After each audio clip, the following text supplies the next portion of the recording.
today I'm going to show you how to create an elastic waist, but we are not going to have a casing and the elastic is not going to be visible. Can you even believe it? You don't have to mess with the casing anymore. And this method is not just for skirts. You can use this at the cuff on a jacket. You could use it on the bottom cuff of a jogger. It could be on the waist of a pair of pants. You could even put it on the top of like a tote bag. Wherever you have an elastic casing normally, you can use this method and just not have that fabric casing. For my demo today, this is going to be my skirt and this is going to be my elastic waist. So the first thing we need to do is sew up our skirt or our project that we're putting the elastic on. So for this, I'm just going to be sewing up the side seam. And we also need to sew our elastic in a circle. So we're going to overlap it. And then you can do a zigzag stitch or a stitch of your choice over the elastic to hold it down in place. I like to use the zigzag stitch. You could also use the overlock stitch. So I'm going to zigzag my elastic together and it's overlapped on top of itself. So I like to go back and forth a few times, make it nice and clean, and cut. So that is nice and strong and that is not going anywhere. You're not going to see this on the outside of your project, but you will on the inside of your project, so just make sure you keep it nice and neat. It's also a great idea to use matching thread, but I want you to really see this, so I used the contrasting thread. So I'm going to sew these two pieces of fabric together, which could potentially be the side seam for my skirt.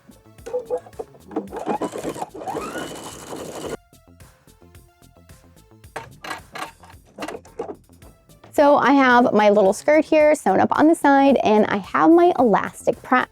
Now let's make some magic happen. So now what we're going to do is make sure your fabric is right side face up, and we're going to take the right side of the elastic and place it on the right side of the fabric. And now what we're going to do is stretch out our elastic and we're going to sew it together at the edge. We're going to create a seam.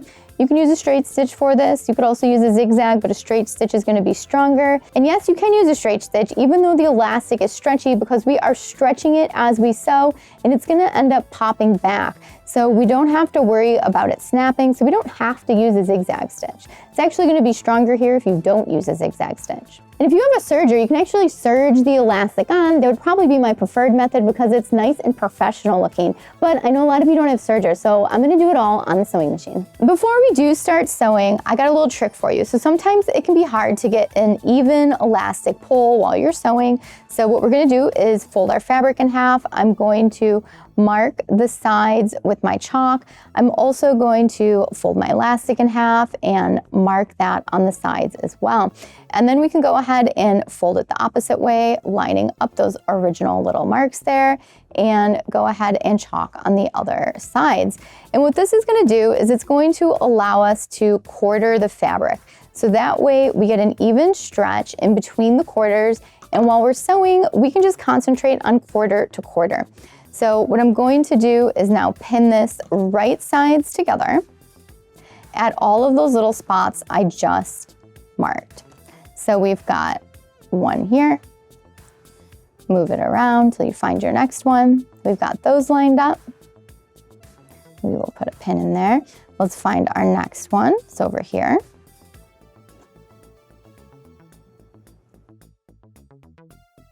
And one last one to line up.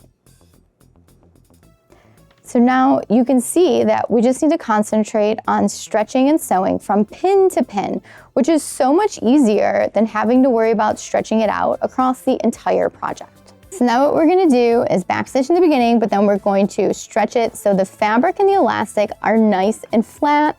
And for this, I'm going to stitch about 1/4 inch over for seam allowance. You could choose to make your seam allowance whatever you like though.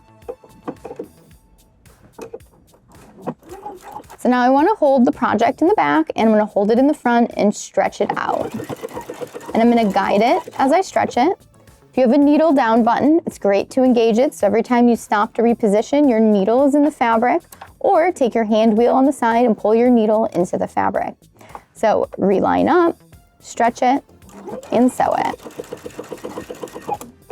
Remove your pins as you get to them, and just continue working all the way around, stretching and sewing.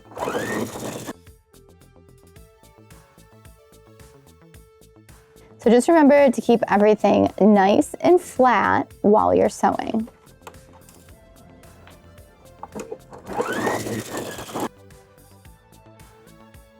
When you get back to where you started, backstitch and cut.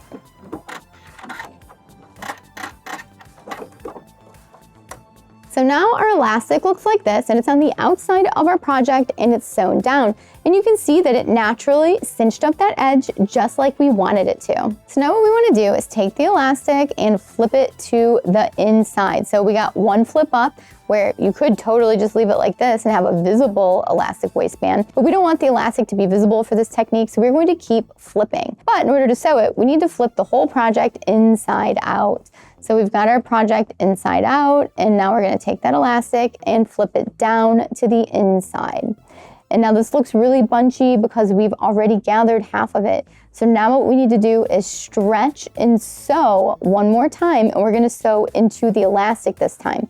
But we don't want this puffy on the inside, so we want to make sure that this is a nice, tight elastic waistband. So we're going to have to line this up while we sew. So we're sewing this, we still want to keep it nice and stretched. So we don't want it all gathered up like this. So we are going to pull it so it is nice and flat and stretched out. And we're still just going to concentrate from quarter to quarter. So I can see my purple mark down here. So I'm going to hold this with one hand and then put my other hand in the back, and I'm going to sew down right in the middle of the elastic.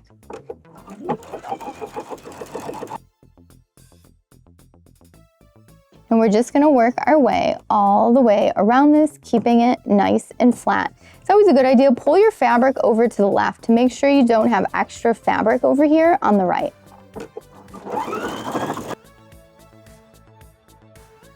And remember, when you stop to realign, make sure your needle is in the fabric.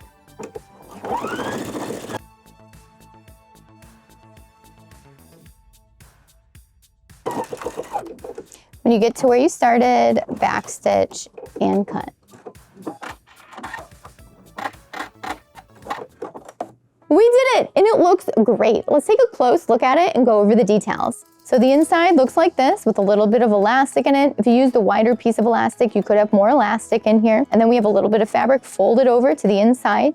And when we flip it right side out, we still have what looks like a fabric casing, but we did not have to actually create a folded casing and insert the elastic into it. We sewed the elastic to the fabric and folded the fabric over. So we get close to the same results, but it's just a different method. And this way too, our elastic is nice and secure to the fabric. This is such a great method for cuffs or for the waist of skirts, shorts, pants, etc.